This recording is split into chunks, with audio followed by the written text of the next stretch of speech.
So now, the House of Congress by February will face the unique position of having to address impeachment complaints of the top officials of the land. Will they, ano sa tingin mo, paano babalansehin ito? Well, una, ang tanong dyan ay ano bang rules ang susundin? Yung lumang rules for impeachment o yung bago na ginawa ni Marvick Leonen representing the Supreme Court at pinagbotohan ng Supreme Court? Pero wala pang final na decision dun sa motion for reconsideration ng Congress. So final na ba yung kanilang desisyon? Mukhang hindi pa.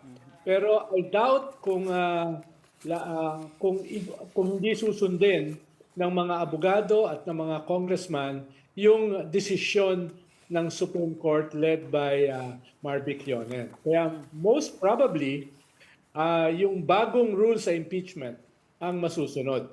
Na nagdag ng mga 6 o 7 new rules para sa proseso ng impeachment. Yun yung una. Yung ikalawa ay ano ba yung ipa-file na articles of impeachment? Tama yung sabi mo, Ses, malamang ay both the President at saka yung Vice President ay may maghain ng articles of impeachment. Yung sa Vice President before February 6. At Presidente, naiahin na. Pero for now, at least yung naihain na impeachment case laban sa Presidente, parang mahina. Pero mo, pati yung kidnapping ni Digong ng ICC ay kasama. Tapos yung luma ng nilalabas nila Harry Roque, yung pulburon video, ay isinama pa uli. So I doubt kung magpo-prosper yon yung klaseng impeachment.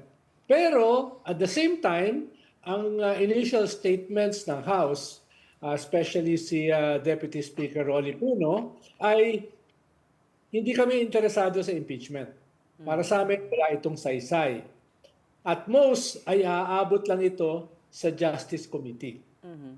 Ibig sabihin nun, definitely, iba itong impeachment na ito doon sa impeachment last year na nakakuha ng almost 260 signatures.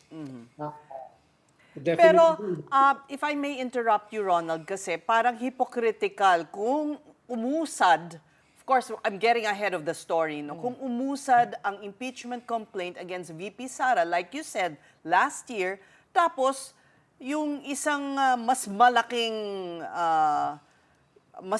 pera ang involved, mas malaking corruption ay isasantabi.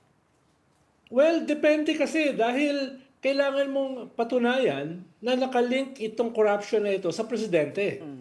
No, yun yung halimbawa, yung sa Vice President kasi, very concrete 120 million in 11 days. No? Notice of disallowance ng COA dun sa mga DepEd funds. No? Kanyang conduct bilang mayor ng Davao City. So very, very concrete.